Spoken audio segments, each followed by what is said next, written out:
नमस्कार दोस्तों, विद्या मंच के यूट्यूब चैनल पर आप सभी का स्वागत है। तो आप लोग अपनी तैयारी में हष्ट पुष्ट तंदुरुस्त और लगे होंगे। तो आयुर्वेद फार्मासिस्ट में आयुर्वेद का जो पोर्शन है 65 नंबर का जो क्वेश्चन आएगा। तो इस पर हम आज जो है आयुर्वेद फार्मासिस्ट का प्रैक्टिस सेट नंबर चौथा 4 प्रैक्टिस, इससे पहले 3 प्रैक्टिस कर चुके हैं हम लोग। ये चौथा हमारा प्रैक्टिस सेट है। तो आज का प्रैक्टिस सेट शुरू करते हैं। और इसमें आज के प्रैक्टिस सेट में 50 क्वेश्चन, टोटल कितने 50 क्वेश्चन हैं।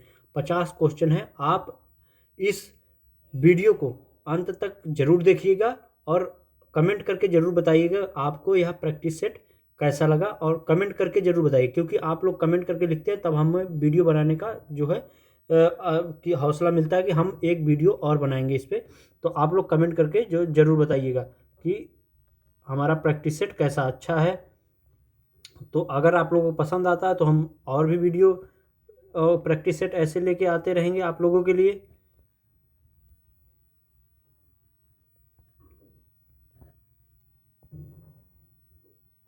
तो हम अपना पेन ले लेते हैं।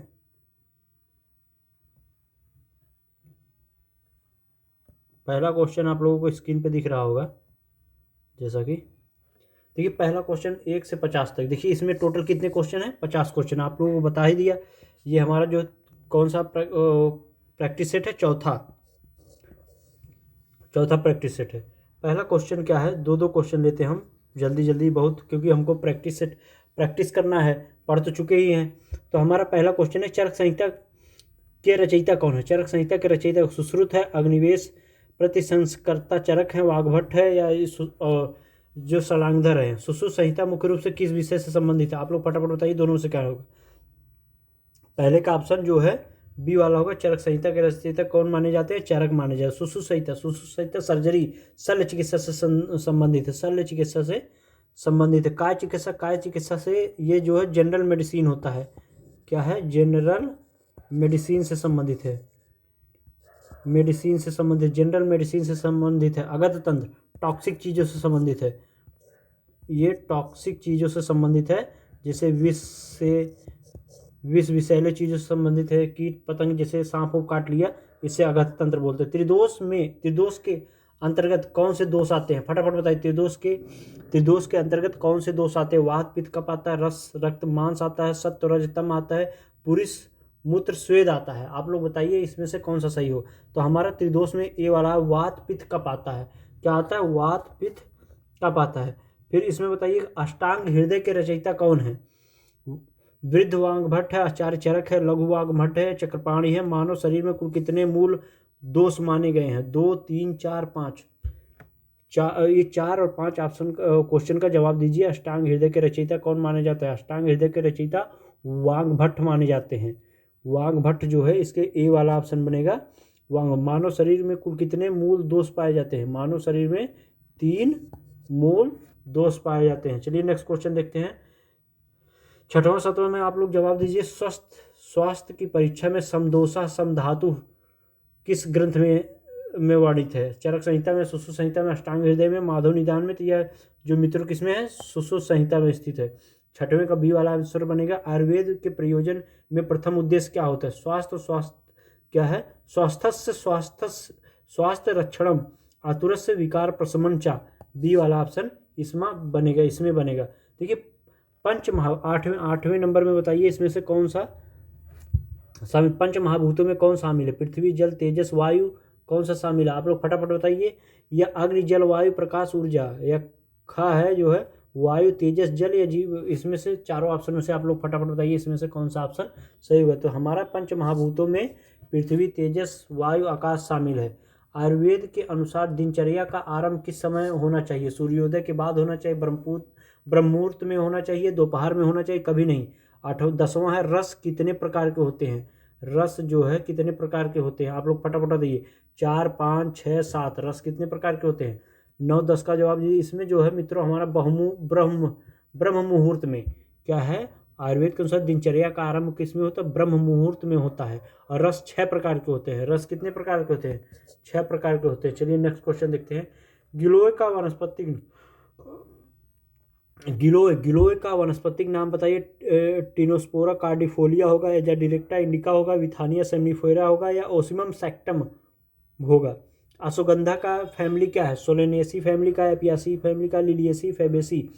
जो 11 और 12 नंबर में आप लोग को इसमें बताइए कौन सा ऑप्शन सही होगा। हमारा जो बनेगा टिनोस्पोरा कार्डिफोलिया। गिलोय, गिलोय को गुड़ची भी कहा जाता है, जो हिंदी में या गांव भाषा में देखेंगे गिलोय भी बोलते हैं। गिलोय, इसको गुड़ची भी बोला जाता है, गुड़ची बोलता है टिनोस्पोरा कार्डिफोलिया। एजा डायरेक्टा इंडिका, आप कोई बताएगा एजा डायरेक्टा इंडिका किसका बॉटनिकल नेम है? एजा डायरेक्टा इंडिया मित्रों जो है नींबू का है, नीम का जो है, आप नीम का जो है एजा डायरेक्टा इंडिका है। सो अश्वगंधा कुल किस फैमिली का है? अश्वगंधा या कुल किस फैमिली का है? आप लोग फटाफट बताइए। इसलिए जो है अश्वगंधा किस कुल फैमिली का? सोलेनेसी है, एपियासी है या लिलियेसी है, फैबेसी है। फैबेसी एक मदन फल होता है, मदन फल फैबियसी फैमिली का होता है, मदन फल फैबियसी फैमिली का होता है। तो ये जो है सोलेनेसी फैमिली का है अश्वगंधा। मित्रों, तुलसी का उपयोग मुख्य रूप से किस विकार में किया जाता है? फटाफट बताइए। काश और श्वास में। देखिए, तुलसी का उपयोग ही काढ़ा बनाने के लिए किया जाता है, जैसे खांसी बुखार श्वास से संबंधित है, तो ये वाला ऑप्शन इसमें बनेगा। चलिए नेक्स्ट क्वेश्चन देखते हैं। इसमें घृत कुमारी भाई एलोवेरा है, तो आयुर्वेद में मुख्य उपयोग किस वर्ग में आता है? विरेचन और त्वचा हितकर में आता है, ज्वरनाशक में, वामन कारक में, रक्त शोधक में आता है। सर्पगंधा का मुख्य घटक कौन सा है? रेसर पीन है या मार्फिन है, निकोटीन है, एट्रोपिन है। आप लोग चारों ऑप्शन में से बताइए 15 और 14 में कौन सा ऑप्शन सही होगा। तो इसमें कौन सा ऑप्शन सही होगा? फटाफट बताइए, इसमें कौन सा ऑप्शन सही होगा। तो ये जो है जो घृत कुमारी या एलोवेरा होता है, विरेचन और त्वचा के रोगों में बहुत ही लाभकारक होता है। और 15 में क्या बनेगा? 15 का ऑप्शन जो है रेसरपीन होता है। 16, 17 में बताइए आप लोग कौन सा ऑप्शन बनेगा। स्क्रीन पर दिखाई दे रहा है। 16, 17 में ब्राह्मी का प्रयोग किसके लिए प्रमुख होता है? मेध स्मृतिवर्धक के लिए, रेचक के लिए, ज्वरहारा के लिए, मतलब ज्वर यानी बुखार के लिए, मूत्रल मतलब जो मूत्र से बीमारी है, संबंधित बीमारी, उसके लिए किया जाता है, या रेचक के लिए किया जाता है? तो मेध मतलब ब्राह्मी एक औषधि है जो हमारे दिमाग को तेज करती है। मेध स्मृति, सोचने समझने की क्षमता को बढ़ाती है, यह मेध है। तो मेध त्रिफला किन 3 द्रव्यों का संयोजन है? त्रिफला किन 3? हरण, बहेड़ा, आंवला, सोठ, मरीच, पिपली है। त्रिकटु भी बोलते हैं। त्रिकटु अगर पूछे तो सोठ, मरीच, पिपली बोलते हैं। निम, गिलोय, तुलसी है, सुगंधा, शतावरी ये सब नहीं है। हरण, बहेड़ा और आंवला है। चलिए नेक्स्ट क्वेश्चन देखिए। कटुका का मुख्य रस कैसा होता है? कटुका का मुख्य रस कैसा होता है? 18 नंबर क्वेश्चन का जवाब दीजिए। तिक्त होता है, मधुर रस होता है। ये पिक्रोराइजा कोर्रा है, पिक्रोराइजा कोर्रा है। क्या है इसका जो है बोटैनिकल नेम है? तो पिक्रोराइजा आप याद रखिएगा, पिक्रोराइजा। तो इसका जो है क्या होता है? तिक्त होता है। कटुका का मुख्य रस कैसा होता है? तिक्त होता है। पुनर्नवा का मुख्य विशेषता क्या होता है? हरितकी, हरण का रस कितना होता है? देखिए 19, 20 में आप लोग जवाब दीजिए, इसमें कौन सा ऑप्शन बनेगा? फटाफट जवाब दीजिए। देखिए जो हमारा प्रैक्टिस सेट है, तो हम इसमें बहुत ज़्यादा एक्सप्लेन नहीं करेंगे, फटाफट है। लेकिन अगर आपको यह वीडियो अच्छा लगता है तो कमेंट करके ज़रूर बताइएगा।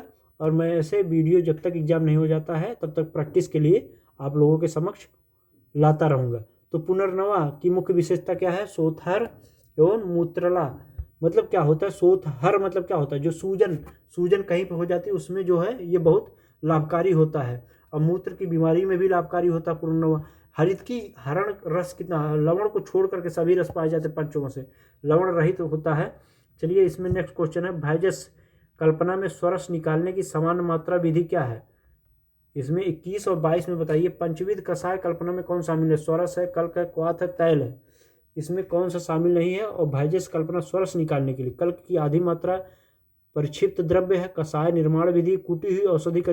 जब हम स्वरस निकालते हैं तो कोई जैसे औषधि है या द्रव्य है किसी चीज़ का, हम ले आए तो उसको कूटी हुई औषधि का निचोड़ करते हैं। किसी को ले आते हैं दवा, जो है आयुर्वेद में हम जड़ी बूटियों से ही दवाएं मिलती हैं, तो हम उसको ले आते हैं खलल में या कूटते हैं। कूटने के बाद उसको निचोड़ा जाता है। स्वरस का निर्माण कैसे होता है? कूटी औषधि के निचोड़ से होता है। और पंचविध कषाय में कौन सा? पंचविध कषाय स्वरस है, कल्क है, क्वाथ है, फांट है, ये सब आते हैं। तो इसमें जो है कौन सा? तेल नहीं है। तेल जो है पंचविध कषाय कल्पना में नहीं आता है। चलिए अष्टम भाग अवशेष क्वाथ निर्माण का सामान्य नियम किसके लिए होता है, किसके लिए है? कठिन द्रव्य काष्ठ मूल आदि के लिए है, मृदु पत्रों के लिए, फूलों के लिए है। अष्टम भाग अवशेष क्वाथ निर्माण में, अवशेष क्वाथ निर्माण में कठिन द्रव्य में ए वाला ऑप्शन 23 में कौन सा बनेगा? ए वाला ऑप्शन हमारा बनेगा। आसव और अरिष्ट में मुख्य अंतर क्या है? आसव अरिष्ट 25 और 24 का अंतर बताइए। भस्म परीक्षा में वर्णयुत्पन्न में रेत पर तैरना परीक्षा में क्या कहलाता है? वर्णयुत्पतन। वर्णयुत्पतन में क्या कहलाता है? भस्म की हल्कापन और सूक्ष्मता कहलाता है। 25 में ए वाला ऑप्शन होगा भस्म में। और 24 में क्या होगा? 24 में आसव ठंडे जल और अरिष्ट क्वाथ से बनता है। जो आसव जो है ठंडे जल और अरिष्ट क्वाथ से बनतर है। देखिए आसव और अरिष्ट में क्या अंतर है? तो आसव जो होता है ठंडे जल और अरिष्ट जो है क्वाथ से बनता है। अगर पूछे अरिष्ट कैसा बनता है? क्वाथ से बनता है, लेकिन आसव जो बनता है वो ठंडे जल से बनता है। ठंडे जल से निर्माण होता है आसव का निर्माण। आसव का निर्माण कैसा होता है? आसव का जो निर्माण होता है कैसा होता है? ठंडे जल से होता है, ठंडे जल से होता है। और अरिष्ट का निर्माण पूछे, अरिष्ट का निर्माण जो होता है क्वाथ से होता है। अरिष्ट का निर्माण मित्रों क्वाथ से होता है। भस्म परीक्षा में ये ए वाला 25 का होगा। चलिए 26 पारद के मुख्य संस्कार कितने कहे गए हैं? 18 मुख्य संस्कार। आप लोग बताइए पारद में मुख्य संस्कार कितने कहेंगे? फटाफट बताइए। 18 हैं कि 10 हैं? तो पारद में मुख्य संस्कार जो कहे गए हैं ये 18 हैं। उपरस पूछे पारद में उपरस कितने हैं? पारद में उपरस जो है 8 है। गंधक जीर्ण करने की प्रक्रिया किस रसायन निर्माण में मुख्य है? रस सिंदूर में, कामधुधा में, चूर्ण निर्माण में, वटी निर्माण में, लेप निर्माण में। गंधक जीर्ण करने की प्रक्रिया किस रसायन निर्माण में मुख्य है? तो आप लोग फटाफट बताइए इसमें से कौन सा सही होगा। तो गंधक जो 27 नंबर का ऑप्शन है इसमें रस सिंदूर। गंधक जीर्ण रस सिंदूर निर्माण के लिए गंधक जीर्ण का उपयोग किया जाता है। यह कामधुधा बोलते हैं। घृत पाक के कुल कितनी सिद्ध अवस्थाएं होती हैं? घृत पाक की कुल कितनी सिद्ध अवस्थाएं पाक लक्षण होती हैं? घृत पाक में 3 लक्षण होते हैं। कौन कौन से? 2, 4, 5, लेकिन 3 लक्षण होते हैं। मृदु, मध्यम, खर। घृत पाक में घृत पाक की कुल कितनी सिद्ध अवस्थाएं मृदु होती है, मध्यम, खर बोला जाए। मृदु, मध्यम, खर बोला जाए तो घृत पाक में होती है। देखिए तैल निर्माण में स्नेहधन हेतु कल्क की मात्रा कितनी होती है? जो हम कल्क की मात्रा करते हैं, कल्क की मात्रा कितनी ली जाती है? स्नेह का चतुर्थ 1/4 भाग, स्नेह का आधा भाग, स्नेह के बराबर, या स्नेह का 8वां भाग। तैल निर्माण में तैल निर्माण के स्नेहधन हेतु कल्क का कितना हम मात्रा का प्रयोग करते हैं? तो 29 नंबर में आप लोग बताइए इसमें कौन सा ऑप्शन होगा। तो इसमें जो है स्नेह का 1/4 भाग लेते हैं। जो है कल्क की मात्रा का जो है कितनी लेते हैं? 1/4 भाग लेते हैं। गुगुलू की शुद्धि किस द्रव्य में की जाती है? 30 फटाफट बताइए। गुगुलू की शुद्धि किस द्रव्य में की जाती है? त्रिफला क्वाथ, गौमूत्र में, दुग्ध में, तैल में। देखिए गुगुलू जो हमारा होता है इसकी शुद्धि त्रिफला क्वाथ और गौमूत्र में ही होता है। ये वाला ऑप्शन सही होगा। गुगुलू सत्व निर्माण प्रक्रिया मुख्य रूप से किस सिद्धांत पर आधारित है? आप लोग बताइए। 4 निस्तारण, निस्यंदन, आसवन, ऊर्ध्वपातन। 31 में जवाब दीजिए इसमें से कौन सा ऑप्शन सही होगा। तो इसका जो ऑप्शन सही होगा निस्तारण होगा। ये वाला ऑप्शन क्या होगा? गुगुलू सत्व निर्माण प्रक्रिया मुख्य रूप से किस सिद्धांत पर आधारित होता है? निस्तारण के लिए। लेप की सामान्य मोटाई कितनी होनी चाहिए? भैंस के कान जितनी मोटाई होनी चाहिए, अत्यंत पतली होनी चाहिए, 2 इंच होनी चाहिए, अंगुली भर होनी चाहिए। तो लेप की सामान्य मोटाई कितनी होनी चाहिए? लेप की सामान्य जो मोटाई होती है भैंस की कान की जितनी होनी चाहिए। जो हम लेप लगाते हैं, लेप को ही पेस्ट बोलते हैं। पेस्ट जो लगाते हैं ये भैंस के कान की जितनी मोटाई होनी चाहिए। जब हम नेत्र तर्पण प्रक्रिया में कौन सा स्नेह प्रयोग किया जाता है? सरसों का तेल, एरंड का तेल, नारियल का तेल, गौघृत का तेल। आप लोग बताइए कि नेत्र तर्पण में प्रक्रिया में कौन सा स्नेह का प्रयोग किया जाता है? तो हम गोघृत का प्रयोग किया जाता है। गोघृत इसमें जो है अच्छा माना जाता है नेत्र तर्पण में। चलिए वमन कर्म किस दोष के शोधन के लिए श्रेष्ठ है? फटाफट बताइए। वमन कर्म किस दोष के शोधन के लिए सर्वश्रेष्ठ? कफ दोष के लिए, वात दोष के लिए, पित्त दोष के लिए, त्रिदोष के लिए। 34 में बताइए। कफ अगर वमन वमन दोष जो खरोच करके निकाल जाता है, कफ कफ को निकालता है, यह किस दोष के लिए? कफ कफ दोष सामक है। वमन कर्म क्या है? कफ दोष सामक कह सकते हैं, इसे क्या कह सकते हैं? कफ दोष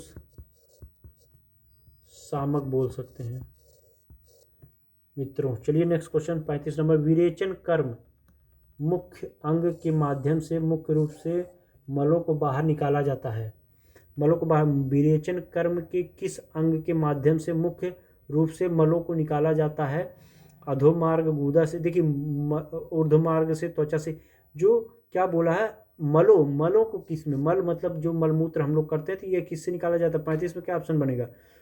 अधोमार्ग या गुदा से ही तो हम मल त्याग करते हैं, तो इसमें ए ऑप्शन बनेगा। 35 में कौन सा ऑप्शन है? ए वाला बनेगा। अनुवासन बस्ती में किस पदार्थ का प्रयोग मुख्य होता है? स्नेह, तैल या घृत का, क्वाथ का, क्षार का, कल का। देखिए अनुवासन बस्ती में किस पदार्थ का प्रयोग किया जाता है? देखिए अनुवासन बस्ती में किस पदार्थ का प्रयोग मुख्य होता है? तो ये स्नेह और तैल घृत का, मतलब अनुवासन बस्ती में स्नेह तैल का प्रयोग करते हैं और घृत का प्रयोग किया जाता है।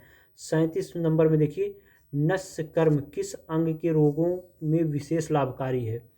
जत्रुगत रोग के लिए नस्य कर्म जो करते हैं, पाद रोग में, उदर रोग में, चर्म रोग में, या जो चर्म रोग मतलब स्किन से रोग की जो समस्याएं होती है उससे किया जाए नस्य कर्म, उसके लिए अच्छा माना जाता है। उदर मतलब क्या होता है? बॉडी, शरीर या देह बोलते हैं, इसके लिए। पाद रोग पैरों के लिए बोला जाता है।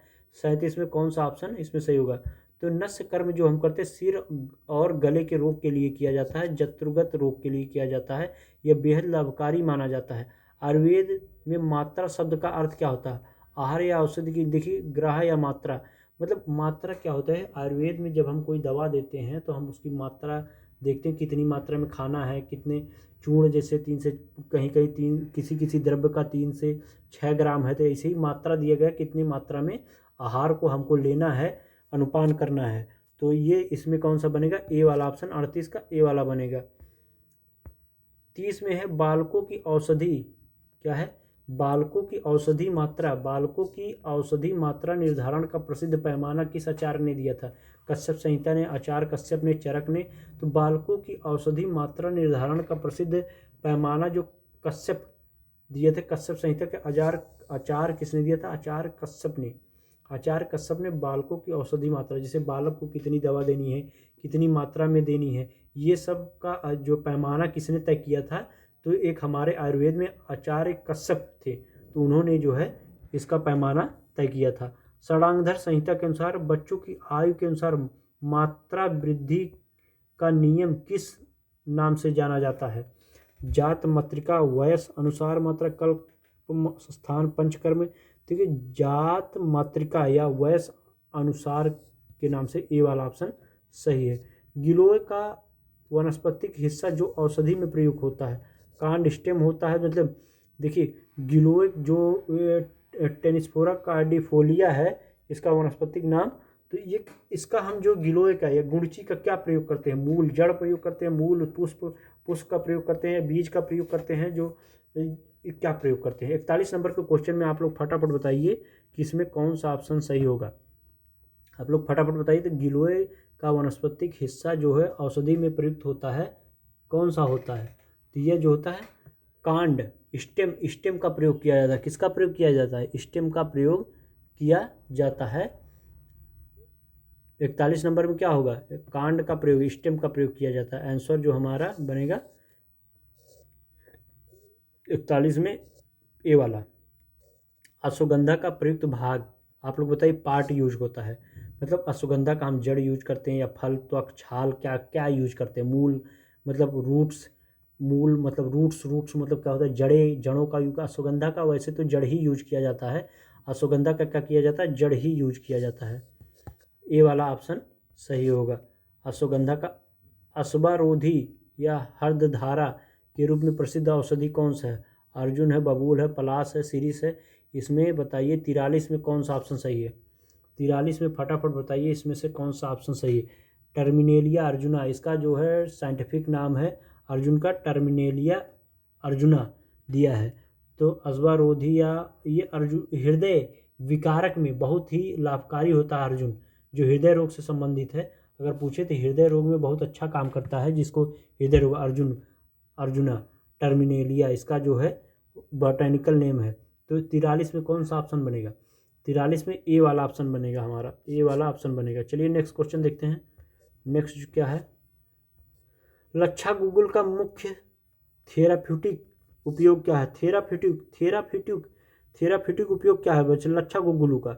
लच्छा गुगुलू अस्थिभंग, फ्रैक्चर हीलिंग एवं संधिवात में काश में देखिए लच्छा गुगुलू का मुख्य थेराप्यूटिक का उपयोग जो है, थेराप्यूटिक का उपयोग क्या होगा?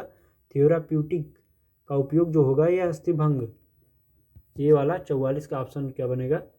ये वाला बनेगा। शंख भस्म का निर्माण मुख्य रूप से किससे होता है? समुद्री शंख से, सीप से, शंख पुष्पी से, सिक्की शंख। 45 नंबर क्वेश्चन का जवाब दीजिए, इसमें से कौन सा ऑप्शन बनेगा? शंख भस्म निर्माण मुख्य रूप से किससे होता है? शंख भस्म का निर्माण जो मित्रों होता है, इसे किससे होता है? शंख भस्म। 45 नंबर क्वेश्चन में बताइए फटाफट। समुद्री शंख से होता है, समुद्री शंख से जो है शंख भस्म का निर्माण होता है। मित्रों अगर वीडियो अच्छा लगता है तो आप हमारे चैनल को लाइक करिए, सब्सक्राइब करिएगा और कमेंट करके जरूर बताइए कि यह वीडियो आपको कैसा लगा। चलिए, स्वर्ण भस्म का निर्माण मुख्य रूप से मारण द्रव्य क्या है? स्वर्ण भस्म निर्माण में मुख्य रूप से मारण द्रव्य क्या है? 46 नंबर का क्वेश्चन का जवाब दिए। पारद एवं गंधक है, कषाय है, जल है, नमक है, दूध है। तो स्वर्ण भस्म निर्माण में मुख्य मारण का द्रव्य क्या होता है? 46 में होता है पारद एवं गंधक, कषाय है। देखिए स्वर्ण भस्म निर्माण में मुख्य मारण क्या है? पारद, गंधक, कषाय होता है। जीएमपी का पूरा नाम आयुर्वेद दवा निर्माण इकाइयों के संदर्भ में किया जाता है। गुड मैन्युफैक्चरिंग प्रैक्टिसेज है, या जनरल मेडिसिन फार्मेसी है, या गुड मेडिसिनल प्रोडक्ट है, या गवर्नमेंट मेडिकल पॉलिसी है। आप लोग 47 नंबर का जवाब दीजिए। इसमें चारों ऑप्शन में से कौन सा ऑप्शन हमारा बनेगा? तो ये जो होता है जीएमपी, जी से होता है गुड, एम से होता है मैन्युफैक्चरिंग, पी से होता है प्रैक्टिसेज। तो इसमें ऑप्शन 47 नंबर के ऑप्शन में क्या बनेगा? ये वाला ऑप्शन हमारा सही है। षडांगधर के अनुसार क्वाथ निर्माण में यदि द्रव्य शुष्क सूखा हो तो कितना जल डाला जाता है? देखिए षडांगधर कहते हैं यदि क्वाथ के निर्माण में यदि द्रव्य सूखा हो तो हम जल, क्वाथ निर्माण, क्वाथ मतलब क्या होता है? जैसे षडांगधर ने कहा हमको काढ़ा निर्माण करना है, तो लेकिन जो द्रव्य है, द्रव्य मतलब औषधि, जैसे हम कोई भी लिए हैं कि कोई भी औषधि लेते हैं उसको कूटते हैं, क्वाथ का निर्माण करते हैं, लेकिन वह सूखा है, तो उसमें हम कितने गुना पानी मिलाएंगे? 8 गुना, 8 गुना, 4 गुना मिलाएंगे, 16 गुना मिलाएंगे, या जो है 2 गुना मिलाएंगे। देखिए क्वाथ, षडांगधर ने कहा अगर हम क्वाथ का निर्माण करते हैं और द्रव्य जो सूखा है, शुष्क है, तो उसमें हम कितना पानी मिलाएंगे? तो उसमें हम जल डालते हैं तो 8 गुना डालते हैं। कितना डालते हैं? 8 गुना डाला जाता है। चलिए नेक्स्ट क्वेश्चन देखते हैं। चूर्ण की सामान्य अनुपान मात्रा, अभी आप लोगों को ऊपर बताया है, देखेंगे कि मात्रा क्या होता है। मात्रा ये होता है जैसे दवाओं को लेने की मात्रा, अनुपान करने, खाने की क्या क्या मात्राएं होती हैं, उस हिसाब से मात्रा बोला जाता है आयुर्वेद में। और ऊपर पूछा है मात्रा क्या है आयुर्वेद में? मात्रा यही होता है कि हमको कितनी डोज दवा की लेनी है, किस किस मतलब कि कितना ग्राम, या डोज ही समझ लीजिए कि कितना लेना है। तो इसमें कौन सा ऑप्शन बनेगा? चूर्ण की सामान्य अनुपान मात्रा 1 से 2 तोला, 3 से 6 ग्राम, 50 ग्राम, 500 मिलीग्राम, 10 ग्राम। चूर्ण की समान अनुपान मात्रा जो होता है 1 से 2 तोला लेते हैं, यानी 3 से 6 ग्राम। ये वाला ऑप्शन बनेगा हमारा 1 से 6 ग्राम। और ये आयुर्वेद फार्मासिस्ट के लिए औषधि वितरण 50वां नंबर। ये हमारा आज के प्रैक्टिस सेट का जो है आखिरी क्वेश्चन है। मित्रों कमेंट करके जरूर बताइएगा ये प्रैक्टिस सेट कैसा लगा आपको। तो आयुर्वेद फार्मासिस्ट के लिए औषधि वितरण के समय किस बात का विशेष ध्यान रखना चाहिए? ये जो ज़्यादा एक्सप्लेन नहीं कर रहे हैं, लेकिन जो हम द्रव्य पर क्वेश्चन ले आएंगे 50, उस पर जो एक्सप्लेन करेंगे। अभी कुछ ही टॉपिक पर हो पाया है, लेकिन हमारे चैनल को आप लोग सब्सक्राइब करिएगा, बेल आइकन को जरूर ऑन करके रखिएगा। नोटिफिकेशन जो है बेल आइकन से ही जाएगा, क्योंकि कुछ ही टॉपिक पर हमने जो है द्रव्य पर जैसे हरितकी, विविधकी, आम्लकी पे बनाया, लेकिन 30 पे जो है 50-50 क्वेश्चन का प्रैक्टिस सेट लेके आऊँगा, उससे बाहर कहीं नहीं जाएगा। तो आयुर्वेद फार्मासिस्ट के लिए औषधि वितरण के समय किस बात का विशेष ध्यान रखा जाता है? अनुपान काल और उचित मात्रा का, केवल रंग का, पैकेजिंग का। देखिए आयुर्वेद फार्मासिस्ट के लिए औषधि वितरण के समय किस बात का विशेष, देखिए जब हम देखिए हम लोग फार्मासिस्ट हैं, फार्मासिस्ट में जब दवा बांटता है तो वो पूछा किस बात का हम विशेष ध्यान रखेंगे, कहीं किसी की मात्रा तो नहीं ज़्यादा बता दिए हैं, गलत दवा नहीं दे दिए हैं, एक्सपायरी दवा तो नहीं दे दिए हैं। ये सब ध्यान में रखना होता है। अनुपान काल का उचित मात्रा व निर्देश, जैसे खाने का क्या समय होगा, मतलब ये सब जो है उचित ध्यान देंगे। कहीं ये भी देखिए फार्मासिस्ट में जैसे औषधि वितरण में ये भी ध्यान देना होता है, भैया हम कहीं एक्सपायरी दवा ना दे दे, खा ले तो उसकी तबीयत खराब हो जाए, है तो किस समय खानी है, तीनों टाइम खाना है, 2 टाइम खाना है, 1 टाइम खाना है, कौन सी गोली किसके साथ खानी है, तो ये कब खाना है, समय, ये सब जो है विशेष ध्यान देना पड़ता है। तो इसमें ऑप्शन जो हमारा कौन सा बनेगा मित्रों, ए वाला ऑप्शन बनेगा। तो आज का सेशन हम यहीं तक रखते हैं। अगर वीडियो अच्छा लगा हो तो कमेंट करके ज़रूर बताइएगा। जय हिंद, जय भारत।